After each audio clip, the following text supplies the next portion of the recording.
한국 배우 중에 저 사람은 진짜 예술이야 라는 말을 듣는 사람 몇 명이나 될까요? 그중 하나, 아니 거의 대명사처럼 불리는 이름이 있죠. 유아인.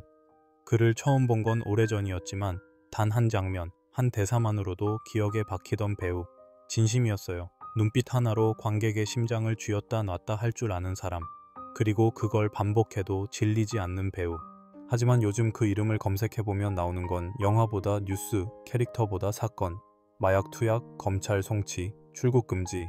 한때는 누구보다 뜨거웠던 이름이 지금은 차갑고 조용한 기사 제목 속에 박혀있죠.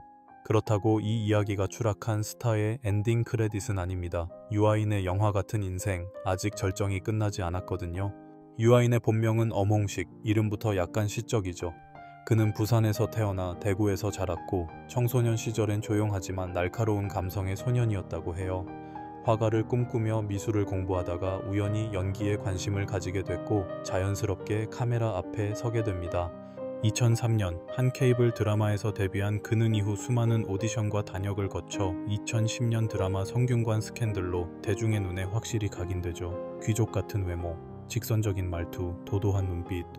누가 봐도 저 배우 보통 아니네 싶은 캐릭터였습니다. 그리고 본격적으로 그의 이름이 영화계에 퍼지기 시작한 건완득이, 사도, 버닝을 통해서였어요. 완득이에선 반항적이지만 따뜻한 고등학생, 사도에선 조선시대 가장 비극적인 왕자의 고통을, 버닝에선 뭐가 진짜고 뭐가 거짓인지 헷갈리는 미스터리한 청년을, 어떤 캐릭터든 유아인이 연기하면 그건 그냥 그 사람이 돼버렸어요. 이건 진짜 흔치 않은 재능입니다. 그런데 유아인은 단순히 연기만 잘하는 배우가 아니었어요. 그는 말도 잘했습니다. 인터뷰마다 철학이 있었고 SNS에서는 사회 이슈에 날카로운 시선을 던졌죠. 팬들은 그걸 깨어있는 예술가라며 지지했고 일부에겐 너무 날이 서 있다고 느껴졌을 수도 있었어요.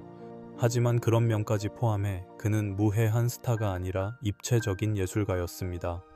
화려한 삶 뒤에 무언가 복잡한 고통이 있다는 걸 사람들은 어렴풋이 느끼고 있었죠. 그리고 그 고통은 결국 현실이 되어 드러나게 됩니다. 2023년 유아인의 이름이 드라마 예고편이 아니라 뉴스 속보에 등장합니다. 마약 투약 혐의, 프로포폴, 졸피뎀, 케타민, 대마초까지. 그야말로 종합 세트였죠. 더 충격적이었던 건 단순히 1, 2회 투약이 아니라 장기간 여러 병원을 돌며 투약을 지속해왔다는 정황이 나왔다는 것. 그는 처음에는 혐의를 부인했지만 이내 대부분 인정하고 법정에 서게 됩니다. 검찰은 징역 5년을 구형했고 그의 팬들은 혼란에 빠졌습니다. 그런데 여기서 중요한 건 그가 왜 그런 선택을 했느냐는 거예요. 유아인은 오래전부터 만성적인 척추 통증을 앓고 있었고 실제로 골종양 진단으로 군 면제를 받을 정도로 건강이 좋지 않았습니다. 촬영 중에도 진통제를 맞고 버텨야 했다는 증언도 있고요. 이게 마약 사용을 정당화할 수는 없지만 단순한 일탈이라고 보기엔 상황이 너무 무겁고 오래됐습니다. 그는 법적 처벌을 앞두고 있는 동시에 심리치료와 상담, 재활을 병행 중이라고 알려져 있죠. 그리고 무엇보다 중요한 건 공개적으로 사과하고 도망치지 않았다는 점입니다. 그렇다면 그가 남긴 작품은요, 논란 속에서도 그의 영인은 여전히 평가받고 있습니다. 넷플릭스 드라마 지옥에서 보여준 정진수 캐릭터는 광기와 카리스마가 공존했던 대표적 이해였고 이후 공개된 영화 승부에선 천재 바둑기사 이창호로 분해 상대역 이병헌과 불꽃 튀는 연기 대결을 펼쳤습니다. 하이파이브에서는 전혀 다른 모습, 코믹하면서도 정기가는 인물로 등장해 유쾌한 에너지까지 보여줬죠. 이 두 작품은 마약 논란 전 촬영을 마친 것이지만 개봉은 사건 이후에야 가능했습니다. 논란이 있었음에도 불구하고 역시 유아인이라는 반응이 나온 건 그가 가진 연기력에 대한 신뢰 때문이겠죠.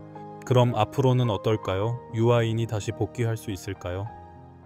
연예계는 냉정한 곳이지만 또 한편으론 회복의 기회를 주는 곳이기도 합니다.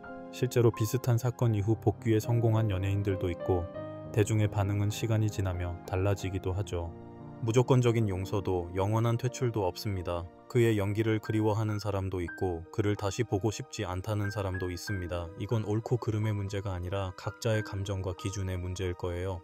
지금 유아인은 어쩌면 인생에서 가장 긴 클로즈업을 당하고 있는 중입니다. 모든 판단과 감정이 그에게 향해 있죠. 하지만 그럼에도 불구하고 그는 아직 무대 뒤에 서 있고 자신의 다음 장면을 준비하고 있을지도 모릅니다. 진짜 아티스트는 찬란한 뿐 아니라 그림자도 껴안는 사람이니까요. 그가 다시 돌아온다면 그건 단순한 복귀가 아니라 인생 2막의 시작일 겁니다. 우리 모두는 실패할 수 있습니다. 하지만 실패 이후의 이야기를 어떻게 써내려가느냐가 진짜 중요한 거겠죠. 유아인, 그는 아직 끝나지 않았습니다.